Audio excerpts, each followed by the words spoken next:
Assalamualaikum warahmatullahi wabarakatuh. Halo Bapak Ibu guru hebat, salam dan bahagia.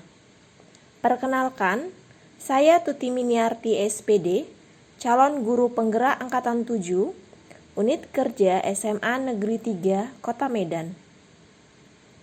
Dalam video ini, saya akan membahas tentang demonstrasi kontekstual modul 1.1 berisi materi strategi perwujudan pemikiran Ki Hajar Dewantara. Tujuan pendidikan adalah menuntun segala kodrat yang ada pada anak agar mereka dapat mencapai keselamatan dan kebahagiaan yang setinggi-tingginya baik sebagai manusia maupun sebagai anggota masyarakat.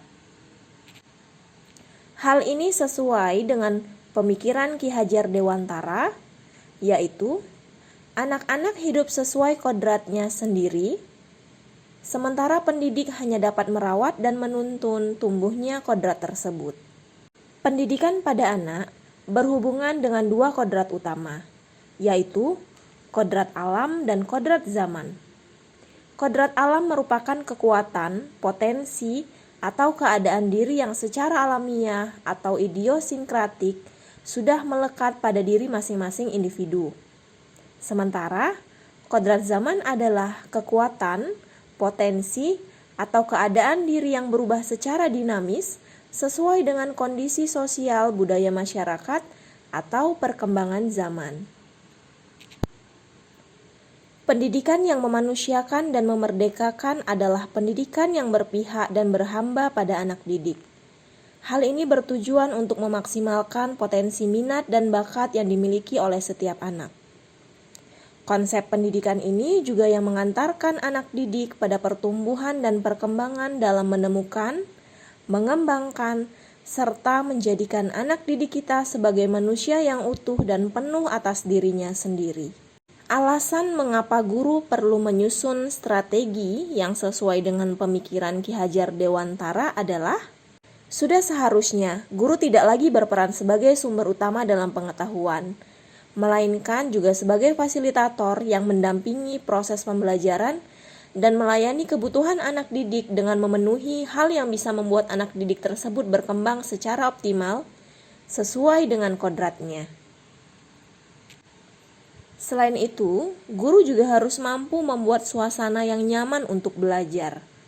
Sebab jika anak didik kita sudah nyaman, maka tentu akan memiliki perasaan yang senang, sehingga apapun yang diberikan untuk memaksimalkan potensinya, maka akan mudah sekali tercapai.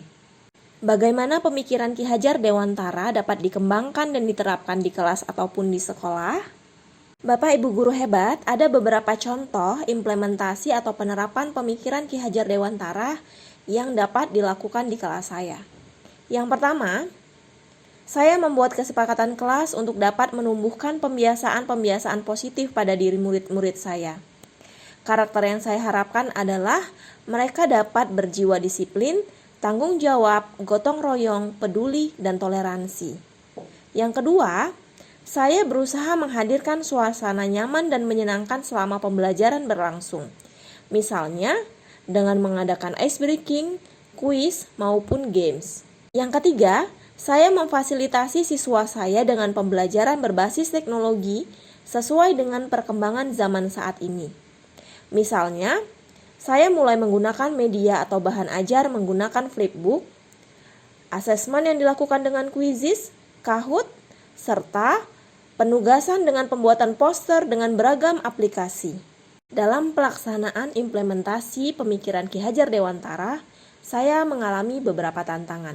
Yang pertama, kurangnya kesadaran siswa dalam melakukan pembiasaan positif. Yang kedua, kita tahu bahwa anak terlahir dengan beragam karakter dan gaya belajar yang berbeda-beda. Yang ketiga, anak sedang berada di era perkembangan teknologi yang begitu cepat sehingga guru dituntut untuk adaptif. Solusi yang saya lakukan adalah yang pertama, membangun komitmen dan konsistensi diri dalam melakukan pembiasaan-pembiasaan positif di kelas saya. Yang kedua, saya membekali diri dengan wawasan yang luas, untuk dapat memahami keberagaman sifat, karakter, dan gaya belajar peserta didik saya. Yang ketiga, saya harus melek teknologi di era perkembangan teknologi yang begitu cepat seperti sekarang ini. Caranya adalah rajin mengikuti berbagai kegiatan pengembangan diri yang berbasis digital. Terima kasih Bapak Ibu guru hebat. Sampai jumpa di sesi belajar selanjutnya. Semoga video ini dapat memberikan manfaat bagi Bapak Ibu guru semua. Salam dan bahagia.